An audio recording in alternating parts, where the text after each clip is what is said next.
You hear me okay? No? Nobody can understand me, but can you hear me? This Kentucky English, yeah, even in Evansville, they didn't understand me. Can you hear me in the back now? If I talk loud enough, I tend to talk soft.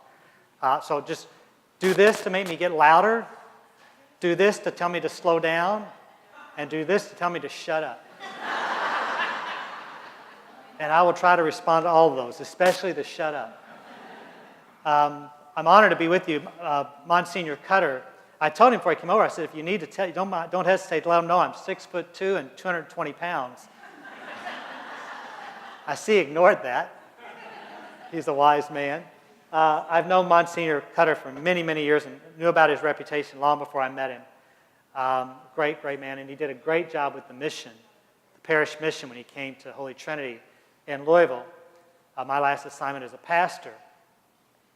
And my family did live across from the woods of St. Mary's Seminary.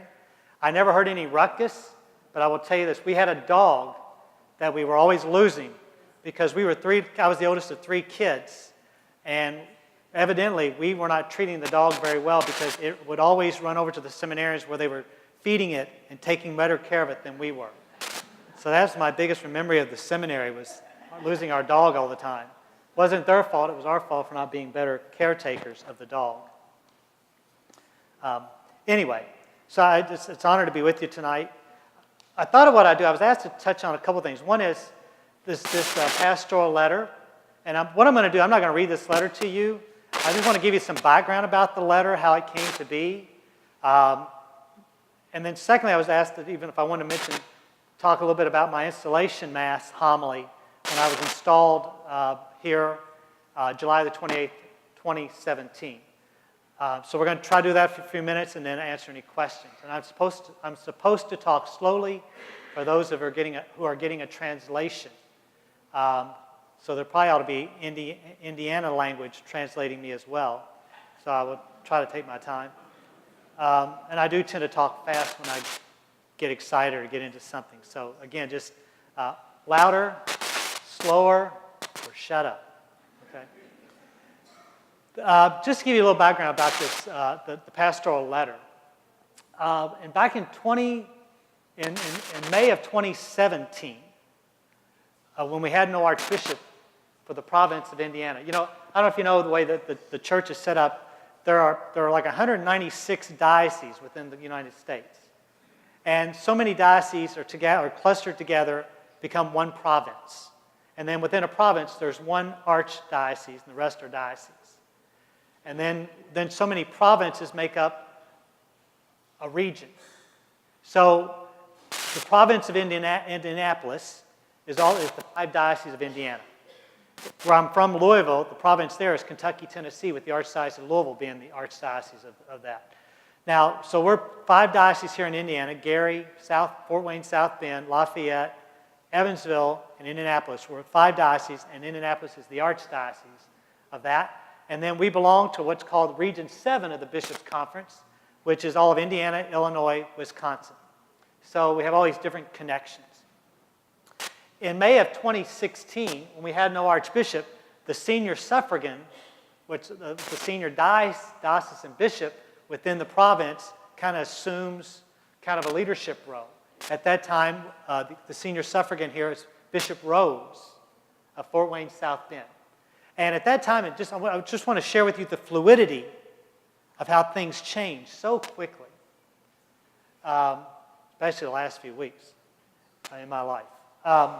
But in May of 2016, when we got together, I remember we had a theologian from Fort Wayne, South Bend come to visit, meet with our bishops of the province, and we were talking about the environment and the water, care of water, and how water is so important to the poor and to creation and so many things. And at that point, we thought that was a big point of our meeting in May of 2016. Is that me making all that noise? It's probably the cross. Let me get rid of this. See if that works. A lot of times the acrylic in my other one, so it might be that chain. If it does it again, tell me. Just do something, jump up or whatever. But so we were talking about water, and we all agreed, yeah, this is a great thing. And once we get a new archbishop, if he agrees with us, our next step when we get together in December, we're going to talk about this water thing, this project on water. Between that time and the time I got installed in July 28, 2017, landscape had changed drastically. All of a sudden we had this very serious immigration refugee laws, policies and laws being changed. And people were being deported all of a sudden. The drug addiction issue was becoming just the crisis in that. They started calling this opioid crisis, if you remember. Racism was on the rise again, and and gun violence, and all these schools, and all these different shootings, and all this stuff came up. And I remember calling one of the bishops around September, October, because as Archbishop, my task is to coordinate the communication and efforts of the 5 dioceses in the province. And so I called one of the bishops and said, I'm looking at our agenda we meet every May and December, and I said, I'm looking to put together our agenda. Back in May, I'm looking back, we were going to talk about water. I don't think we can talk about water this December. Honestly, so much was changing. I said, if we get together and talk about water amid all these other issues, we're going to look like we're so out of touch. And the bishop I talked to agreed. He said, Chuck, you're right. So I wrote to the other guy, I said, we have all these other issues. We need to talk about these. And so they agreed. Different priests here and different people were asking me, are you going to say something about this issue? You're going to say something about that issue? And as I thought about it more and more, and praying about it, how do I address each of these issues? And being brand new, trying to keep my head above water learning, and it's been a huge learning curve to go from 12 counties to 39 counties, to go from 80,000 Catholics to 235,000 Catholics, just all that, and everything in triplicate. But I just kind of took it all to prayer, and by the time we went to our November meeting with the bishops, our November meeting of the U.S. bishops in Baltimore, it was there that I was praying, and I thought, because I was getting ready for this meeting in December where I'd already sent out the agenda, all these different issues, and it really hit me there in where prayer things hit you when God's hopefully the Spirit guides me, was that these things are all interrelated in one way or another. And the interrelatedness for me was Christian anthropology. The understanding of the meaning of our identity as of human beings and our meaning and purpose for existence. And they were all interrelated to the point that we truly appreciate and understand our own dignity and the dignity of one another. That's how we best address these issues. And not just anthropology, but Christian anthropology. For us, it's all centered in Christ. It's all centered in Jesus Christ. It's through Jesus Christ that we come to know the Father, and in and through Him we come to know ourselves as children of God, related together as one human family, one body. I thought Father Rick's prayer was so well prayed, talking about how Jesus came to save us all. Not just a few, but all of us. But we have free will to respond. But that's where it hit me on Christian anthropology. So it was at that point I got to talk with a couple people and got to get some help to draft something. I said, I want these things within Christian anthropology, and I want to be able to take something to the Indiana bishops. I'm not trying to throw anybody under the bus here. Please hear this. I'm just giving you the background. And I thought, because we're going to talk about these issues in December, at the beginning of December, and I would like to have a draft of a document that gives some solution. I don't want to just walk in with a problem and a question and not have some thought about a response. So I thought, let's prepare this. I want to have a draft document to go in and say, what do you think about this? So we go in. There's only 5 dioceses, okay? One bishop's not installed yet, Bishop Siegel, so he couldn't be there. Bishop Doherty got deathly sick, so he couldn't be there. So I only had 2 other bishops with me. And we got looking at it and started reworking it right there, and that was great. I said, edit all you want. You're not going to hurt my feelings. And we went re-editing. And as time went on, it just difficulty getting everybody together, because originally I thought it'd be great to have this by 1st of January. Then I thought maybe by the 1st of February. And it realized trying to get 5 bishops on board. You may remember our and that's not knocking. It's just saying it just takes a lot. We got great guys. We have wonderful bishops in Indiana. All 4 of the other guys. What I want to apologize to you about is that you didn't get one of the best 4. All right? And I mean that. I honor and respect and love these guys. All 4 of them. But it came clear to me that guys were having difficulty getting a hold of it. And it dawned on me, I'm learning my way as Archbishop. I have to be honest, I don't always think in terms of those titles. I remember when I was made Vicar General in Louisville, when I would go to the dentist or to the doctor or somewhere, if I had time, I'd call a priest in the area and just call up. I would go visit priests who are in the remote areas. How you doing? Go visit them, take them out to lunch. And when I was going to a dentist or doctor, if there was a priest nearby, I would take them out to lunch or dinner or call them up for a cup of coffee. And I remember I became Vicar General, and shortly after that, I had a dentist appointment, and there was a new pastor in that area. And so I just called that priest and just said, this is Chuck. Brian, this is Chuck Thompson. Going to be in the area for a dentist appointment on such date. If they don't do any major drilling in my mouth, it was just a checkup. I said, pending no major surprises, we'll be glad to take you out for lunch. I didn't hear back from him. So as the day got close, I called him back and he said, Chuck, why does the Vicar General want to talk to me?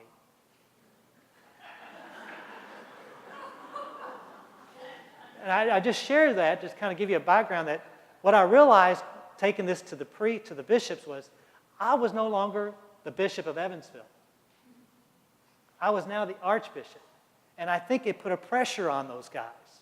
And I realized, and I stepped back and I said, you know what? I opened this can of worms. I'm going to put the top back on the can. And you're all off the hook. I'm going forward with this. I feel I've got to respond to these things as best I can, and you can do what you need to do. I'm sorry I didn't mean to put pressure on you. And again, they were wonderful. You know the pastoral letter we did on poverty when Cardinal Tobin was the Archbishop? You know, that took us a while to get together. Because it just takes time to get everybody together and get everybody on the same page. And we're all working for the same thing, but we all have to feel comfortable enough to put our name on there. And I remember we drove the directors of Catholic Charities crazy. They were frustrated with us, and probably rightly so, because when we did that poverty summit at Notre Dame, and all agreed we're going to do this pastoral letter, the directors of Catholic Charities got together and worked with a theologian at Notre Dame, drafted something for us, and we looked at it and said, this ain't us. We're not economists. We're not business people. You know, we are pastors. We are shepherds, and it has to sound like coming from pastors and shepherds. So we had to rework that thing, and it took a while. So that's why I had to step back and say, if I don't step back, this document is never going to see daylight before near my retirement. And so I just stepped back and said, you know, you guys don't feel obliged. And again, I'm not throwing anybody in the bus, but I felt I had to go forward with something to at least address some of these issues to start the conversation. And that's why it got published on Ash Wednesday of this past year. And again, just trying to address those different aspects, those particular things. At one point, there was even some other things that were not going to be in there. One thing you'll notice not in here that was intentional on my part, I wasn't going to talk about sex. You know, every document we do, there's always something about, you know, sexuality stuff, and so about sex. And I thought, you know, I'm just not going to do that in this document. This one is going to be on these particular issues.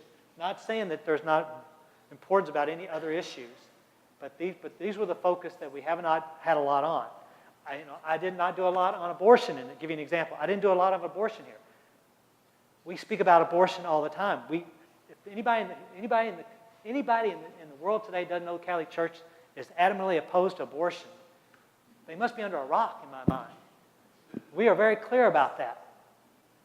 And it's also part of Christian anthropology. And I do mention it here, but I was focusing on issues that were coming to the forefront at the time this was being drafted.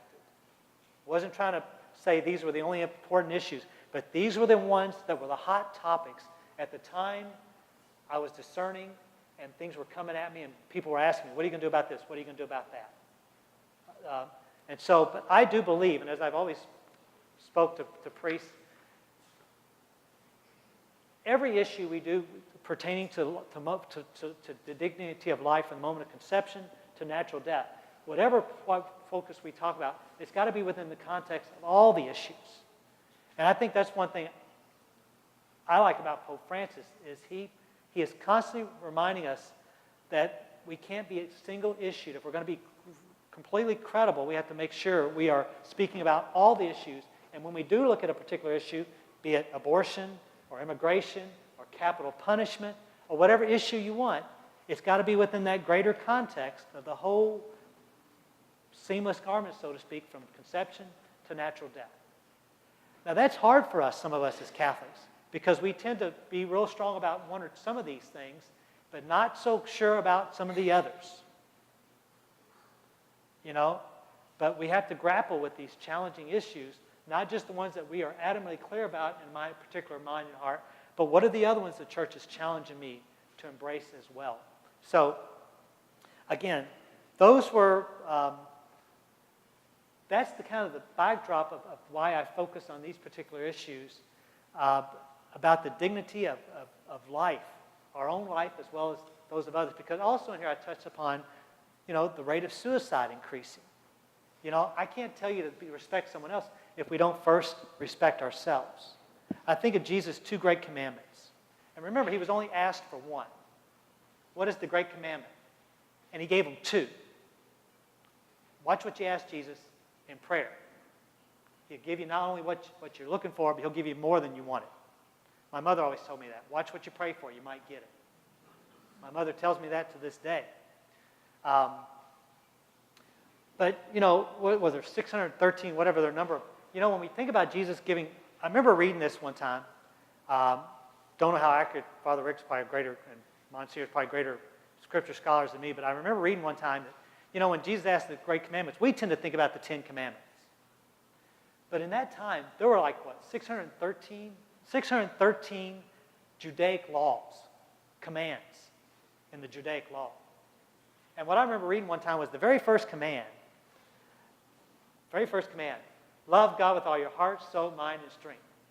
And number 613, love your neighbor as yourself.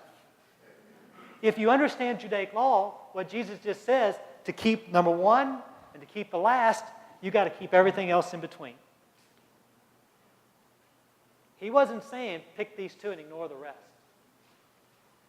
Same way with our church today. We can't pick and choose the ones we like. How do we try to be consistent? That's not always easy. We have moral objective truths. As Pope Francis says, how do we live in the gray area, meaning how we live those out and bring those together in the tensions that they have. That's why in my homily at the Installation Mass, I talked about the both and in a culture of either or, and how we stand in the breach of the divide. Meaning in the middle there, trying to pull people from the polarization, these outward extreme poles, back together where we compromise, dialogue, encounter one another, rather than demonize one another. But I got to tell you, standing in the breach of that divide, you get beat up. Boy, when I said that, I didn't know I was going to eat those words.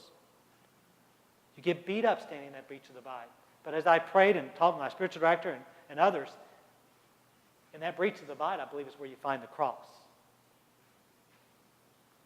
Where you find the suffering Jesus Christ. And if he's there in that breach of the divide, and I pray always that he is, then that's where I have to stand. I think that's where any of us have to stand. Doesn't mean we're always going to get it right. But our desire to discern and try to keep it Christ. And my goal, my prayer and my goal always, how to stay Christ-centered. Not Chuck Thompson-centered. Not Joe Blow-centered. Not Susie Q-centered. Not, what is the Christ-centered way here? Trying to keep my eyes fixed on the will of the Father, the mission of the Son, the movement of the Spirit. Doesn't mean I'm always going to get it right. I'm not bright enough to get most things right, let alone everything right. But how do we stay Christ-centered? And this, thank you. So how do we stay Christ-centered? Ultimately, Eucharistic-centered. And I think, again, Christian anthropology, rooting everything in Christ. whether it be refugees, whether it be the racial issues, whether it be the contemplation of suicide, whether it be drugs, whether it be gun violence. What is Christ-centered in all of this? So that's my perspective I took on this document. There are 4 words that I'm giving a talk in Phoenix, Arizona in October to the Canon Law Society. Now, this is a society of about 400 people that I've always tried to walk around and keep my mouth shut and run under the radar. But once you're made a bishop, you're a target. And so they've asked me to come give a talk and to reflect on equity in the diocese. And what I've shared there, and I shared here, and I've shared in other places, as I discern Pope Francis in 4 words that I think are very, very key, whether it's in anthropology or standing in the breach of the divide. You know, a lot of times I've heard Cardinal Tobin would give when he gave a couple talks, he did a retreat for the Evansville priests for us one time. Fabulous job. They loved him. If they could have kicked me out and kept him, you'd have got me a lot sooner. But he taught about 3, early on with Pope Francis, the 3 words, mercy, margins, and mercy, another M. Mercy, margins, and mission. Mission, mercy, and margins. And those are very key words, and certainly great words to understand Pope Francis. But the 4 that I think about these days, because it's part of that standing in the breach of the divide, it's part of this understanding how everything is connected somehow in Christ, Christian anthropology, our understanding of our being, of our interaction, of our existence in Christ and through the lens of Christ, whose passion, death, and resurrection, uniting us through Christ, through Him, to the Father and to one another. And the 4 words that come to my mind that I discern a lot these days is, one is dialogue. We have to be able to dialogue. One of the great challenges in our day-to-day with this polarization, we demonize one another. We're not dialoguing. And I always think of 3 things that are detriment to dialogue. If that's God, He wants me to shut up, just let me know. I'll tell you a story real quick. I was in a funeral home one time, packed. I mean, we were wall to wall to each other. And while I'm doing the prayers and doing a little homily, a phone goes off.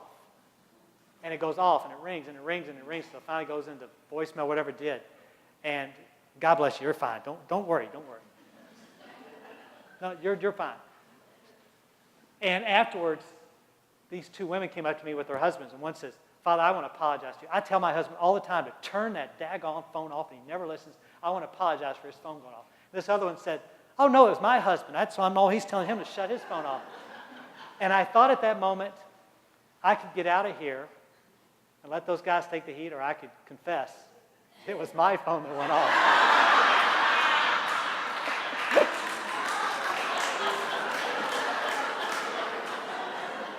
And I thought to myself, I can't let these 2 guys go down. I can't let 2 of my own go down. So I admitted. I said, it was my phone. I have to admit it was my phone. I forgot to turn it off. So you're fine. Anybody's phone goes off, that's fine. But the first one is dialogue. And I always say 3 things that break down dialogue. When we start yelling at each other, we start making threats, we start name-calling. When one of those 3 begins, dialogue breaks down. Look how much of our rhetoric today, especially in the political stuff, well, look at the name-calling. Look at the shaming. We're having a horrible example in our leaders, civil leaders, and sometimes church leaders, about dialogue. Dialogue is so essential to Christian anthropology, to an understanding of our dignity and the dignity of one another, and raising ourselves above all this misery to Christ, to God's healing and peace and mercy and reconciliation. It's always possible, but we have free will, and our free will has to make choices, even when it's difficult, even when it means we got to stand in the breach of the divide and get beat up. Now, that's easier said than done. I'm a big coward, okay? So, but we have to do that. So dialogue is a key one, I think, from Pope Francis in these things here. Another one is he speaks a lot about encounter. We have to encounter one another. I love what he says in his first document, his exhortation, Evangelii Gaudium, the joy of the gospel. He says when we care for the poor, we don't just go and give them money. We have to listen to them. We have to learn from them. To encounter someone is to get to know them. I am horrible with names. I'll remember your phone number 6 years now. I won't remember your name 6 minutes. I used to bring answers. My mom's one of 16. My dad's one of 15. My dad's one of 13. Mom's one of 16. 91st cousins. Well over 202nd cousins. I've said this before. You've heard me say this before. I would bring seminarians home for family gatherings because Louisville wasn't that far from St. Meinrad. I'd have to step back and try to remember my aunts and uncles' names before I could introduce them. Now, I've got wonderful stories about every single aunt and uncle I've got because we did a lot of family things over the years. Because I can't remember the name doesn't mean I didn't encounter them. But encounter is not, to know the name is important, but we have to know the person. We have to listen and be able to have that dialogue. So Pope Francis talks about the need to encounter. But he says the most important encounter is the person of Jesus Christ. Going back to Pope Paul VI, then John Paul II, St. John Paul II, and then Pope Emeritus. When I don't say Pope or Saint or Blessed, I apologize. I don't mean to sound disrespectful. Blessed Paul VI, St. John Paul II, Pope Emeritus, Benedict XVI, and now Pope Francis. Each one of them says the ultimate goal, purpose of evangelization is not to come up with new programs or new activities, but to lead people to a personal encounter with Jesus Christ. Everything else is a goal, is a means to the end. Parishes. This is a beautiful parish, a beautiful church, but it is not the end in itself. When we get to heaven, God willing, I don't think we're going to see a church or a school or a Catholic center. These are all things or means toward the end. Life eternal. The joy of gazing on the face of God for eternity. And with one another. So the first and foremost encounter is encountering the person of Jesus Christ. And each of us, again, connected to Christian anthropology here, each of us, we can't give to someone else what we don't have. And so that's why prayer is so important for us. Personal prayer as well as communal prayer. So that we are always trying to be open and in relation to God, Father, Son, and Spirit. If we are to take our witness to others. So encounter. First encounter with Jesus Christ, then encountering with one another, and through one another encountering Christ all the more profoundly and deeply as individuals as well as a community. Because Jesus didn't come to save us individually. He came to save us as a body. He came to establish His church, that we would be saved as His body, as community, as brothers and sisters in Him. So that encounter. How am I doing on time? Great. The third one is mercy. Mercy, by the way, is not enmeshment. Recently I was talking to a bishop who was sharing me this. He said he was reading about this author, and he said, and I'll go off on tangents. Is it all connecting for you? But this bishop was telling me, he said, I was reading this book, and I got to find this author. He said, this author was talking about neoliberalism. And I said, that has swept over Europe and is sweeping over the United States. And I said, I'm going to show my ignorance here, which I do that easily enough. What is that line? Keep your mouth shut, let people think you're stupid, open it and confirm it. I open my mouth and I confirm it all the time. But I said, I'm going to show my ignorance here. What is neoliberalism? And he said, according to this author, it's a new set of new set of rights that are being introduced into society. And I said, okay, I don't know what those rights are, but I said, as a canon lawyer, I know that with every right there is a corresponding responsibility. So I said, so there's responsibility? He goes, that's neoliberalism. It's a new set of rights with no responsibilities corresponding. That's what we're living in today. And I thought there was something to that we have these, everybody's claiming these rights without accepting any responsibilities. You know, again, I think this ties into Christian anthropology. We have to recognize my responsibility to one another. If I have the right to drive, I have a responsibility to stop at the red light and the stop signs. You know, if I have the right to buy alcohol, I have the responsibility not to be drinking and driving. You know, and the list goes on and on and on. I'm just giving you a couple examples. I had to throw in the alcohol from bourbon country. Got to get that in there somewhere.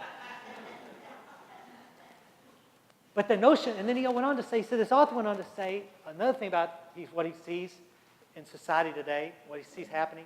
He said, people confuse, now according to this author, he used the word empathy. People confuse empathy with compassion. But as I listened to this Bishop Thompson, I said, you know, what you're describing is what we would call enmeshment. I get so enmeshed in your feelings that I become one with you, that I can't separate myself from your feelings. What you're feeling, I'm feeling. I'm not knocking anybody who's into soap operas. But I'm thinking about, or Dallas, or all those shows back when I was a kid.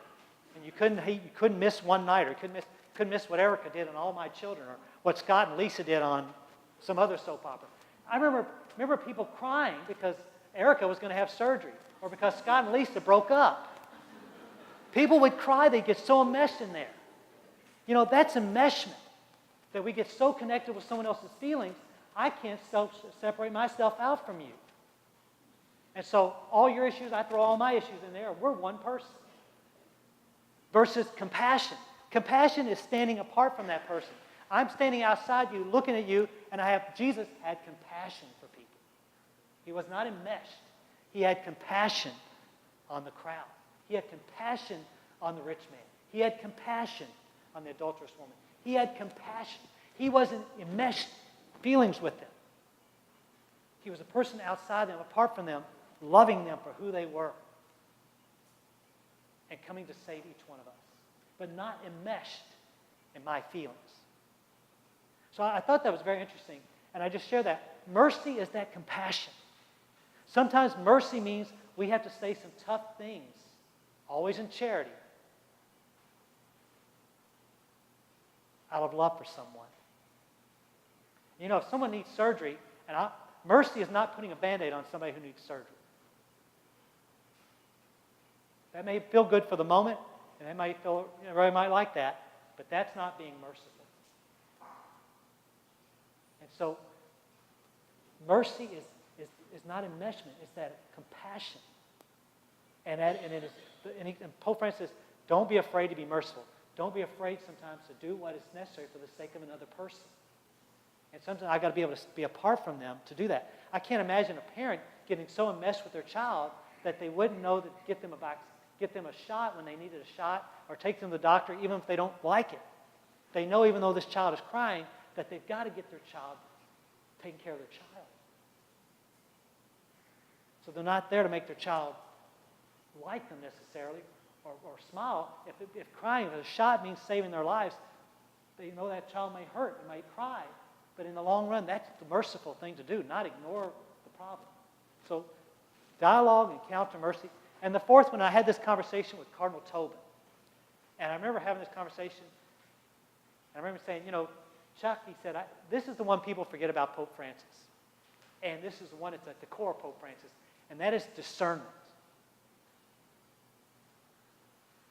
You know what? I messed up. There's a fifth one. Accompaniment. But discernment goes with accompaniment. The word accompaniment. Think about the word. Pope Francis talks about we have to accompany people and discern. We discern on accompaniment. So accompaniment, discern, and accompaniment kind of tied together. Accompaniment implies movement. If you accompany someone, we're moving. Otherwise, we're just sitting with one another. When Pope Francis says, especially in Amoris Laetitia, the one on the joy of love in the family that followed the synods, the two synods on the family, and that's the one, the document that gets some people get a little nervous about and anxious about. What is he saying? You know, he talks about meeting. He says, here's the ideal of something, where the marriage or family or whatever, But he says we have to meet people not at the idea, but where they are and accompany them. And he's the first to say, we meet them where they're at, but we don't leave them there. And they have to be willing to move toward the idea. We may not ever get to the idea on this side of this side of death, but we have to be willing to at least strive for it. That's why we have Lent every year. That's why we should examine our conscience every night. You know, and I've got some of the same sins I do all the time. I wonder if I'm ever going to get this right. Now, I'm doing a little bit better these days. But my worst sin, oh, not my worst sin, I got to judge my worst sin. One sin I struggle with, I drive too fast. Tonight when you leave, either leave before me or leave after me, but don't go with me.